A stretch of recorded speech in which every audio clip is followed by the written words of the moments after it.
Previously on the Seventh Valkyrie, Edarans have breached the old city right on the night of the winter festival. As celebration turns into violent chaos, it's up to old city forces to decide their next move.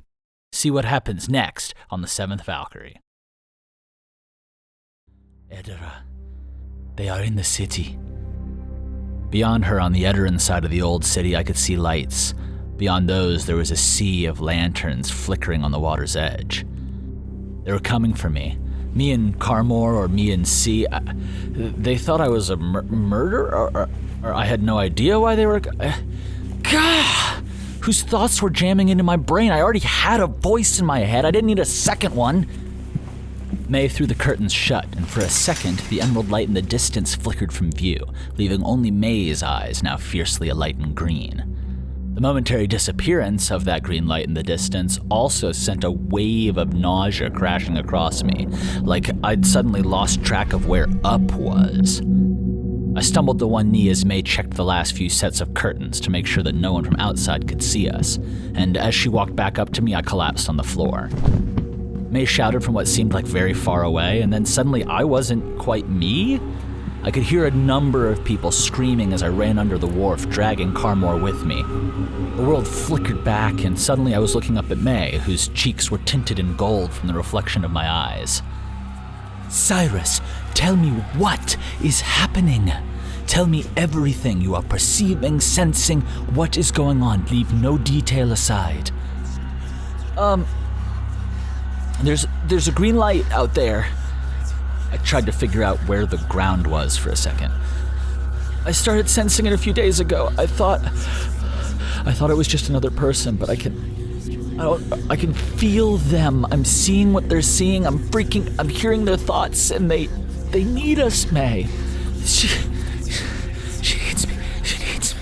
Cyrus, who is she? Is it another Valgardian? Is it a trap? What is happening?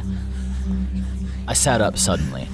I had locked back onto the emerald light again, and my nausea all faded in an instant. I could see the emerald light out there, pulsing on my second sight like a beacon. Oh, okay. I just got track of it again. I'm sorry, am I glowing? Yes, you are, child, but continue. It's not a Valgardian.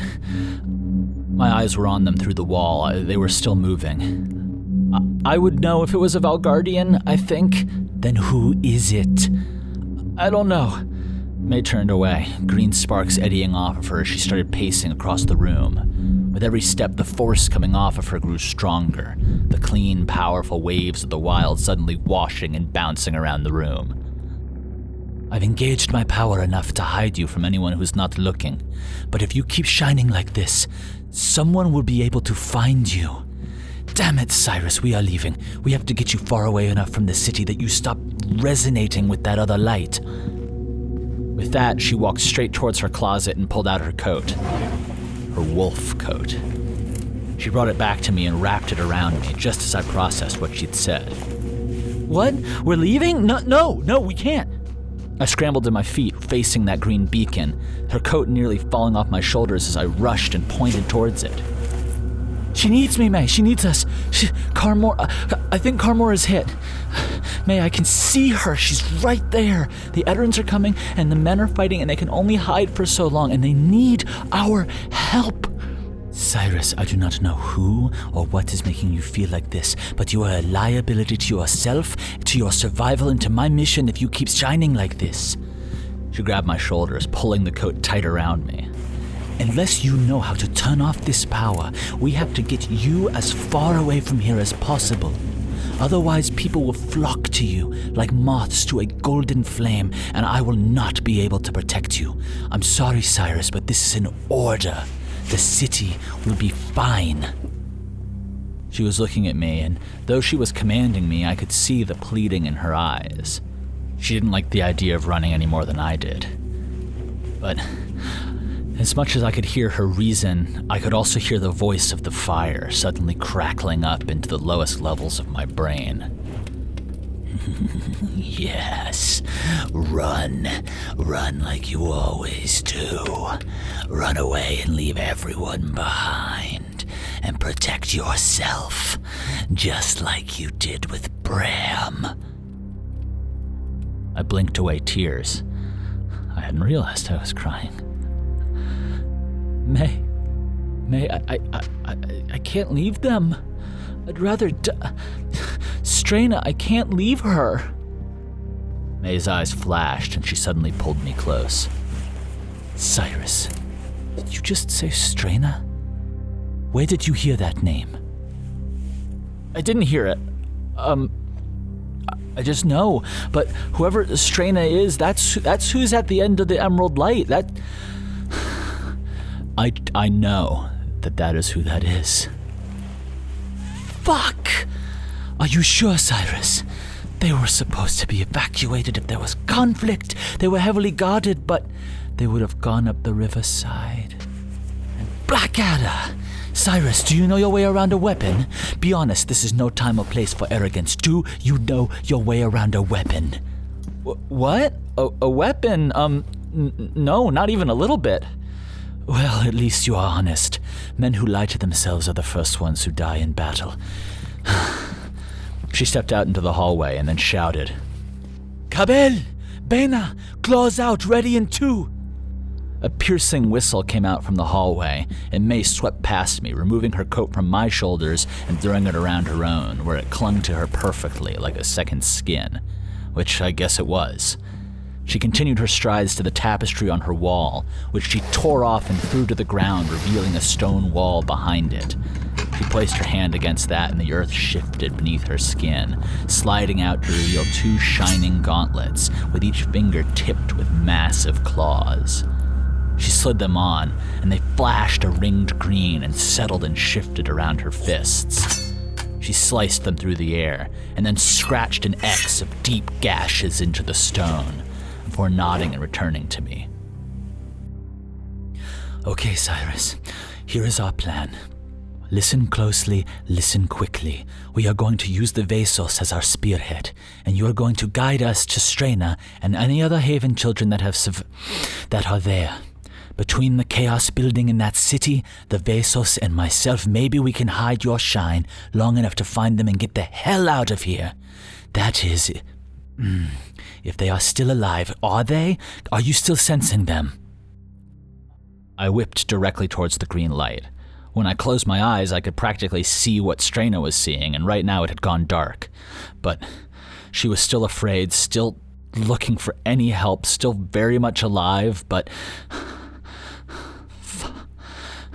I pointed towards her. They're hiding right there. I don't know how to get there, but I can point to them from right here. I can see them. They're right there. Good. You have a sense for them. Can you jump a street between rooftops? What?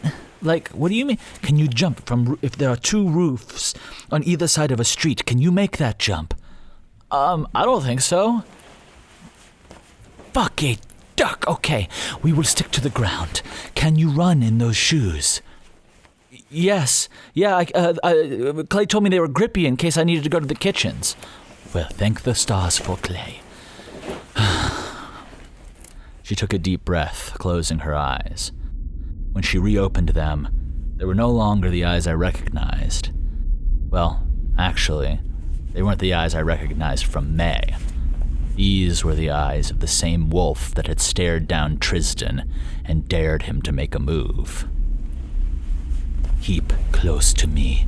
Listen to my directions and stay calm even if we are momentarily separated. I will protect you, even if I have to take my wolf form and get you out of here myself in my mouth. Is that all clear? I may shove you, Cyrus. I may grab you. I may shout at you. And things may get violent.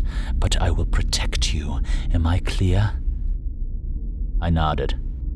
Good. You learn quickly. She set out into the hallway. We go. I fell into step behind her, matching her powerful, intentional pace as we strode down the hallways to the first set of stairs.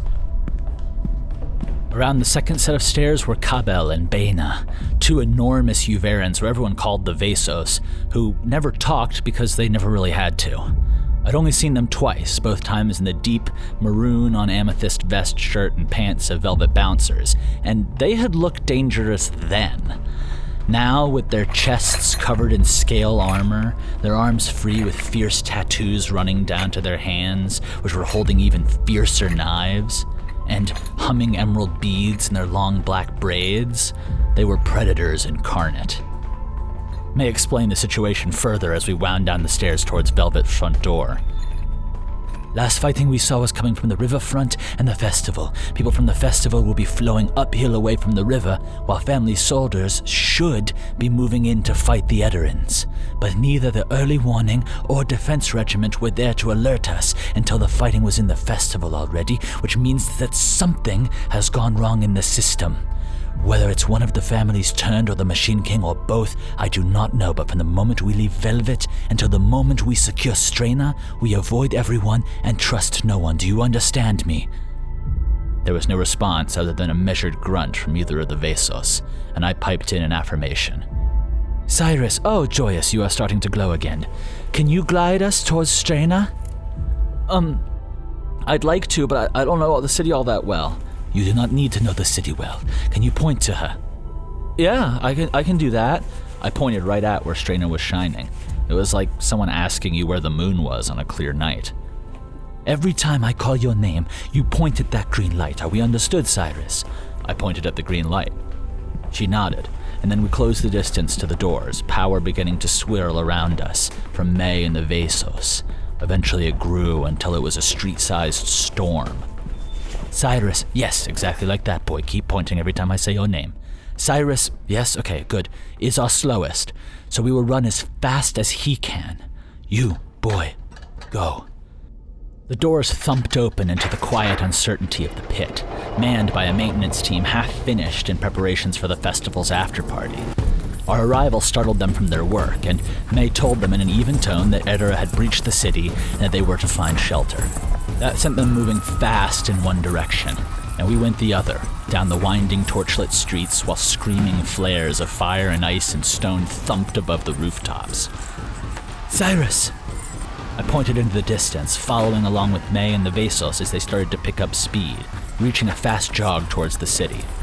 The thumping and shrieks of gifts coming alive began to grow faster, more regular and much closer. Cyrus! I pointed halfway into a wall, but May chose another alley without pause, leading us down through a tunnel in the earth and out onto a quiet street where the first sprinting festival goers called out the news of attack. Another heading led us down a winding side street that converged into a thin alleyway and forced us single file. We erupted out onto a cafe plaza where chaos already reigned. Festival goers flooded out from the streets below, and from the shadows in the streets, from rooftops and restaurants and bars, family men began to form up under bellowing instruction from unlikely leaders who were dressed as shop owners, chefs, waiters, guests, fathers. Over the thumping of gifts and the rush of the crowd, I barely heard May shout before I pointed the next time. I could still see Straina like a light in the dark, hiding, scared, and outputting all of the power she had now into something. All I had to do was run and point, and I could darn well do that, so I was darn well gonna freaking do it. We cut through the crowd into the dark of the alleyways. Want to know what happens next? Join us on Patreon to become a hero of Edara and get early access to episodes along with bonus features, director's commentary, and the full Tab to Archive. You can also find other ways to support us at the links in the description, and we will see you next week.